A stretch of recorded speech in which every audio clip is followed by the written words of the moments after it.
Good morning.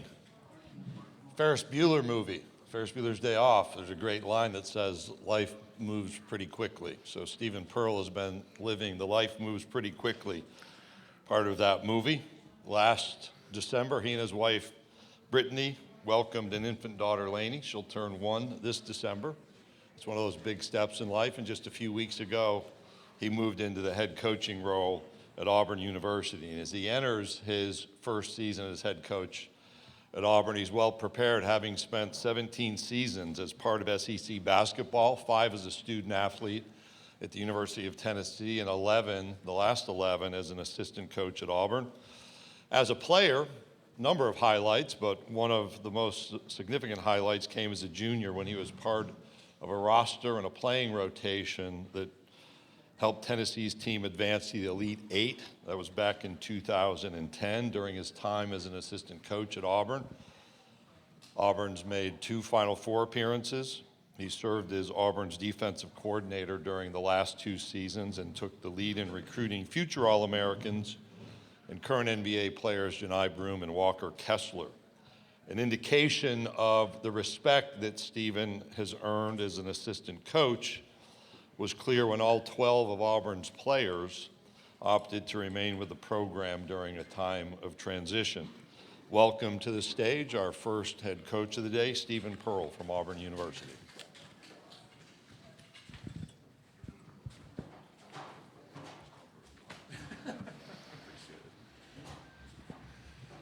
All right, good morning.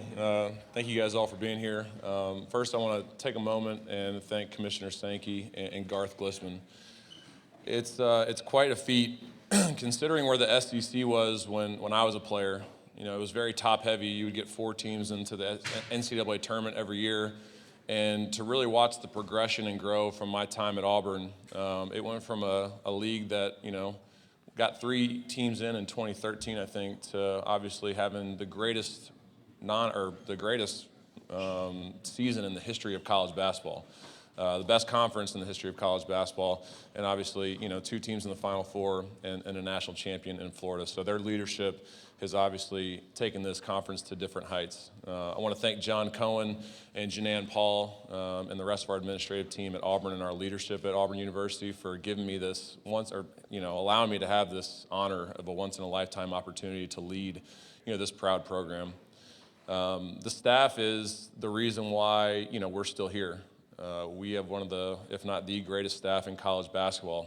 It's a staff that has been together for, you know, close to 8 years almost, a majority of it. And it's a staff that's won 5 SEC championships, been to 2 Final Fours, and since 2014, we've graduated 48 student athletes, which is unheard of in this time of the transfer portal. And we're incredibly proud of that. And, you know, that's one of our goals moving forward, is to continue to grow that number. You know, these first 3 weeks have been drinking out of a fire hose. But for me, I've had the fortune of watching BP do this for 30 years. And the day-to-day stuff really didn't surprise me. I knew what I was getting into. Obviously, with a change like this, the first thing that goes to your mind is your players and, you know, what's best for them. And for all 12 of our young men on scholarship to ultimately decide to stay at Auburn, it's a testament to Auburn and how special of a place it is. It's a testament to their teammates and the relationship that they've, you know, really garnered together this summer. It's a testament to our staff and the relationships they have with those players in the recruiting process. So, you know, I don't know if any of you have seen, but our non-conference schedule is it's an interesting one, to say the least. But our guys came to Auburn knowing that this was what they were stepping into, and they're incredibly excited about the opportunity. They're looking forward to the opportunity to show that, you know, Auburn is still a team to be reckoned with. And, you know, it's a group that has continuously gotten better every single week. The energy in practice has been phenomenal, and they're really tired of beating up on each other. So I know they're really looking forward tonight to playing another high major opponent in Oklahoma State. So very busy day for the Auburn Tigers, but, you know, an exciting one. Excited for those 3 young men to be here. You know, Keyshawn Murphy is a kid that's been playing in the SEC for quite a while now, and for him to be at his first SEC media days, I'm just so proud of him and the growth that he's shown. He's a recent graduate of Mississippi State, so I'm really proud of Murph. Tahad Pettiford obviously had a breakout season last year on if not the best team in college basketball for most of the year. He's going to have a different role this year. He's going to have a target on his back every single night, and he's going to have people gunning for him. So for him to be able to trust his teammates and lead a team of 10 new players, he's got an unbelievable opportunity in front of him to show how much he's grown as a leader, but also as a player. And then Keyshawn Hall, the Big 12 leading scorer last year. He sees the headlines. We can without saying anything, he's hungry. He's ready to go. So I'm really proud of Keyshawn Hall. He came here wanting to grow as a defender, as a leader, and as a winner, and just really excited for what this group has to offer. So I'm proud that those guys are standing next to me today. And with that being said, we'll take any questions. Thank you, Coach. If you have a question, raise your hand. Tommy and Molly will get a mic to you. We'll start right here in the front row. Justin Ferguson, Auburn Observer. Stephen, speaking of Keyshawn Hall, just can you just discuss kind of how unique of a scorer he is compared to maybe some of the other guys y'all have had at the four these last few years, just the variety of skills he's got? Yeah, I mean, you look at historically what we've had at that position, right? You look at Chumo Kiki, you look at JT Thor, you look at Jabari Smith, and even Janai Broom to an extent when he slid over to play some four last year. Like, Keyshawn's got a mold of all those guys as far as his ability to shoot the ball. I would say the one area that Keyshawn is probably ahead of all those guys is his ability to put the ball on the floor, right? He can really put the ball on the floor and get to the rim and create contact and score through contact, right? He's really quick and really versatile, but I think he's an interesting combination of all four of those guys and his ability to score the ball. Right, I give him grief because I call him conference key, because in conference play last year, what'd you shoot, like 40% from three? All right, well, we need conference key to show up, and he's been showing that as of late. He's a guy that's going to get to the foul line. He does a really good job of drawing contact and drawing fouls, similar to like what Janai would do. Shoots a really good percentage from the free throw line. So he's very versatile. If you put a smaller guy on him, he's going to be able to post him up, right? And if you put a bigger guy on him, he's just going to drive right around you. So his ability to play both 3 and 4 is something that we're going to work with this year, and obviously just excited for the different options that he gives us on the offensive end to be able to put him in situations to be successful. Coach, we'll go over here on our left, on the far aisle. Taylor Corn, The Barn. With there being so many new faces on this roster this year, how much have you seen the chemistry grow since all of your players got on campus? Yeah, since June 1st, we spent, obviously we had 3 freshmen and a JUCO coming in, and then from the Sweet 16 weekend all the way up until June 1st, we were recruiting this roster. We get done recruiting the roster like right around May 28th when Filip Jovic commits to us, and then those guys are together for 8 weeks from June 1 until August. So I've been really impressed just to watch their bond and just their unity as a unit. They knew coming in, Taylor, that it was going to be there was going to be somebody at every position that they had to compete with. Like, that's what they signed up for. They signed up to play against really good competition and really good players to not only help the team win, but to help them grow as an individual. So to watch them be able to compete at a high level, knowing how much they all hate to lose, but also to see them grow in their friendships with each other has obviously been really positive, and I think it's a big reason why they all ultimately decide to stay. So, proud of the kids and their chemistry together. One of the unique things about what happened in September, we had to go through some adversity way sooner than 99% of college basketball teams had to this year. A lot of teams won't experience any adversity until November or December based on their schedule, right? When they play a Houston and they get punched in the mouth in the first 5 possessions, right?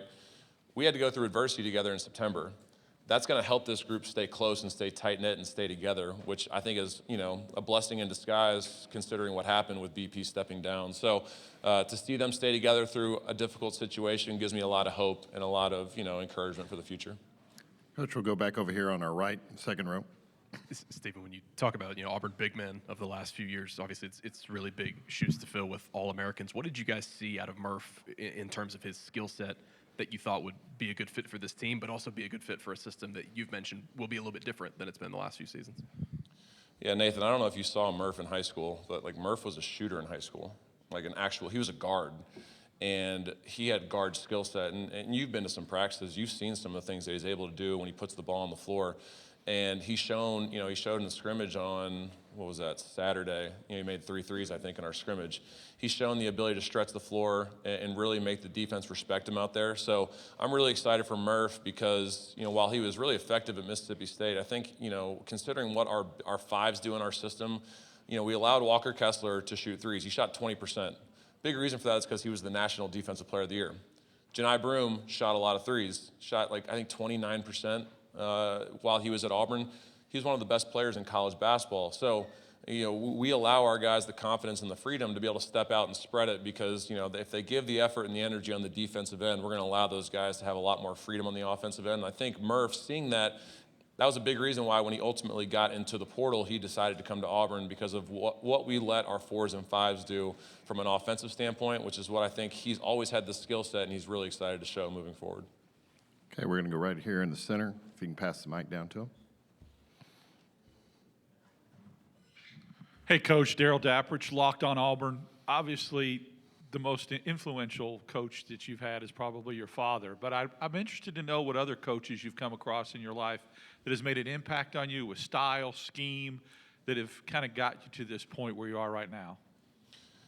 Daryl, when I was at Tennessee, Steve Forbes at Wake Forest was a coach that was our, one of our assistant coaches, and he was really, big for me. And Jason Shea, who was a head coach at ETSU, they're both at Wake Forest now. Those two guys were, my lead assistants when I was in college, and they helped me a ton. And they're the ones that really got me excited about coaching because I watched how they game planned.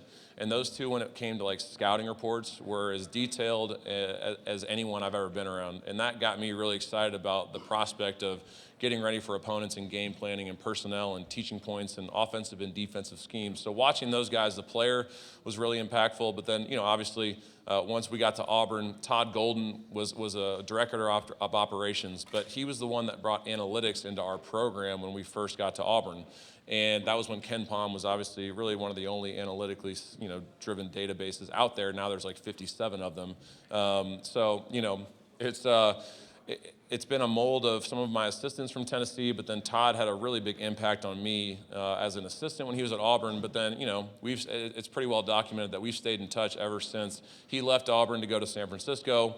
And then, BP really helped him get that job at Florida. I think he might regret that now because Todd obviously has turned into one hell of a head coach, and they kicked our ass last year a couple times. So, Todd and Coach Forbes and Coach Shea and some of those guys have really been influential in me wanting to become a coach and obviously continue to continue on this journey. And then obviously, BP. One of the reasons why I believe I'm ready for this opportunity is because I've watched him. I don't think there's anyone better in the history of the game as far as rebuilding programs. And you've seen the things that he does in Auburn. It's everything outside of basketball that he's elite at, in addition to being a great coach, right? All those things I think are really important when it comes to, especially a place like Auburn, who really loves people that do that. So I think that's been a huge advantage for me to kind of watch and have a front row seat to a masterclass of rebuilding a program.